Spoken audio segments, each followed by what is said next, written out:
thoughts after the swearing-in ceremony, that massive swearing-in on Sunday, where the government was hoping to get its act in order? Well, it seems that there have been a lot of backfiring also that has happened, because according to sources, first-time Minister Lal Chand Kataria, who was sworn in during the reshuffle, now has been instructed not to take charge of his ministry. Now, Kataria has met the Prime Minister, and what we know as of now is that he is saying, at least at this point of time, is that he would be taking charge of his ministry tomorrow. But he was tight-lipped over the portfolio that was being allocated to him. Obviously, that leads to speculation that there is some sort of a rejig that is happening.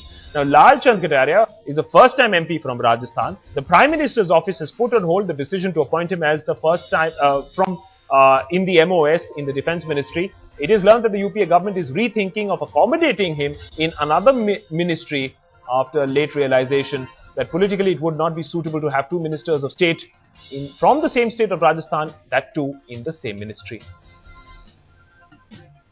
मैं बुधवार को charge लूंगा। मैं पहले कह रहा हूं कि मुझे बुधवार को चार्ज लेना है और मैं कटसी करके आया हूं शिष्टाचार भेजती प्रधानमंत्री जी की, जो हमारी कटसी बनती है, और ऐसा कुछ भी नहीं है। बुधवार को चार्ज लूंगा। फिर किस मंत्रालय में? कल बुधवार को पता चल जाएगा।